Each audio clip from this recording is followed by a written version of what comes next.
The large mental hospital at Weyburn was one of the two main mental hospitals in the province, and one of Hoffer's chief responsibilities. When it was built in 1920, it was the largest building in the Commonwealth. Over half the patients at Weyburn were schizophrenic. Dr. McCarricker, who was in charge of the whole unit, he was in charge of the psychiatric services branch. He was a very kind man. He also had the idea that the Quakers had in 1850. And this was that, first of all, you had to provide shelter. Secondly, you had to provide good food. Thirdly, you had to be kind and sympathetic. The Quakers in 1850 didn't believe in doctors or nurses. They would take insane people, up to 12, move them into a house with not nurses or doctors. Their own people would run them. They would hold them there. They'd be gentle to them, kind, they'd work with them. Every Saturday night they'd have a party and a dance, and the staff would dance with the patients. It was really a very humane situation. In fact, we had 2,000 seriously ill people, and who obviously were in need of anything we could do. Humphrey Osmond was born in England in 1917. Osmond studied psychiatry while acting as an army surgeon during World War II. Later, with John Smithies, he had done some of the earliest scientific research with mescaline. They noted that its chemical compound was similar to adrenaline, and that mescaline's effects on perception were similar to schizophrenic symptoms. Osmond came to work at the Weyburn Mental Hospital in 1952. He introduced Aldous Huxley to mescaline, participated in a native Canadian peyote ceremony, and coined the term psychedelic while living in Weyburn. We didn't feel that we wanted to make a great deal of money out of these things. We simply wanted to find things that would help people not get ill, which I, being rather out of date and old-fashioned, I felt was a good thing to do. We are able to hold our world constant. For the schizophrenic person, this constancy breaks down, or begins to break down, which is worse because of the uncertainty. Schizophrenia is characterized by abnormalities in the perception of reality. Distortions in perception may affect all the senses: sight, hearing, taste, smell, and touch. But it most commonly manifests as hallucinations and delusions, or disorganized speech and thinking. You have a constant noise. Not always voices, at least for me. It was just noise. It was just like every noise is amplified. And so you just want quiet, you just want peace, you just want to make it stop.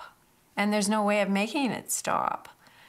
You have voices telling you, you know, you're just so stupid and you're just lousy and you don't deserve to live and you should just go jump off that bridge, or, you know, why don't you slit your wrists, or why don't you, you know, you're such a bad person. Just this all negative, negative, negative, constantly on you. Dr. Hoffer and Osmond originally hypothesized that there was a substance that was capable, that was found in schizophrenics, that could distort their reality and affect their brain.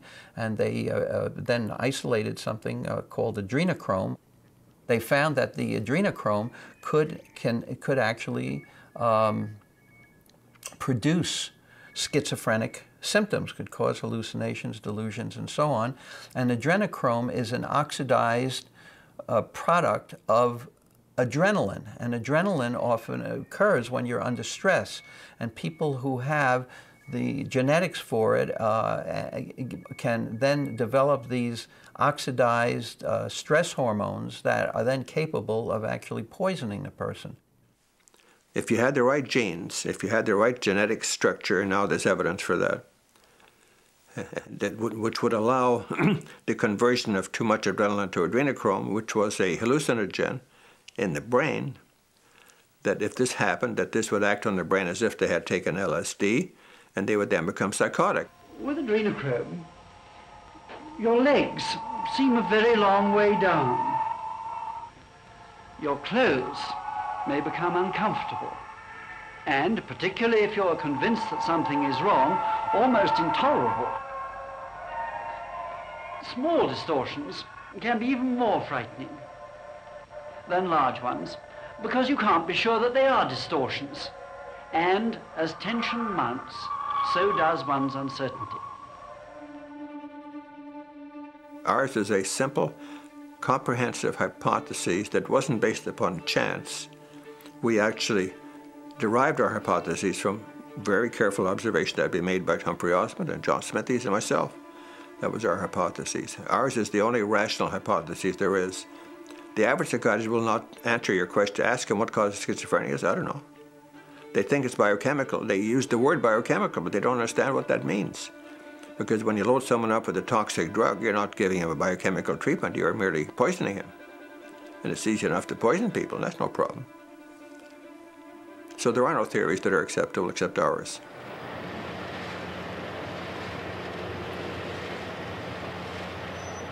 To offset the effects of adrenochrome, we turn to the cheapest, safest, and most easily available substance, niacin, vitamin B.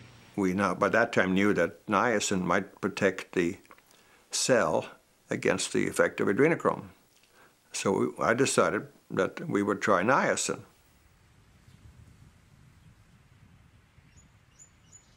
It's 37 years since I was ill. I have recovered completely. I always think of my recovery as taking place in about 3 weeks, or 19 days to be exact. The theory that Dr. Hoffer has, that the adrenals produce this toxic adrenoleutin, and that's like LSD in the body, that fits my story. And I think my own part in it was overdosing on sugar. I loved my sweets. I wasn't aware, I didn't really know that sugar can affect my mind. And he said, we'll put you on the niacin and watch what happens. And I didn't have any expectations, but something happened. I make recommendations for vitamins or supplements, always in terms of cleansing and building. And I make recommendations for diet.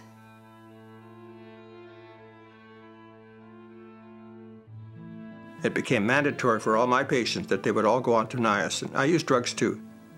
The vitamin didn't work fast enough and the drugs did, so the best solution was to combine them. So I'd start my patients on the drugs, which would help settle them down very quickly, help take away their anxiety, their hostility, their depression. Start them on vitamins. And we use the drugs as you would use a crutch for a person with a broken leg. As soon as the leg is mended, you throw away the crutch. As soon as our patients are mended, we throw away the drugs. And I think that's how they ought to be used. So that's why we get the recoveries that we see by the combination. And this is what's called orthomolecular. Two-time Nobel Prize-winning chemist Linus Pauling also championed the use of vitamins as treatment. Pauling coined the term orthomolecular medicine in 1968. The Greek ortho means correct, so orthomolecular means the right molecules in the right amounts. The medical profession has been very hostile toward orthomolecular medicine, especially the psychiatric profession. I wasn't even aware of it, of course, until 1968 when Linus Pauling published his very famous paper in Science called Orthomolecular Psychiatry. Pauling never accepted anyone's word. He did his own thinking. You know, Pauling was the world's most famous scientist. He had a double Nobel Prize, one for his work with chemistry. In fact, his work in chemistry is the absolute basis of all modern medicine. He showed how molecules react with each other. They started using nutrients to help people's heads, feed your heads, and lo and behold, their whole body got better because nutrients don't just feed the head. Nutrients feed the whole body. And when you feed the body and the body gets healthier, that feeds relationships. And if you feed relationships, then societies and cultures improve. And when they improve, nations stop warring. And when nations stop warring, then you can start taking care of the planet again. And so all of this begins with nutrition.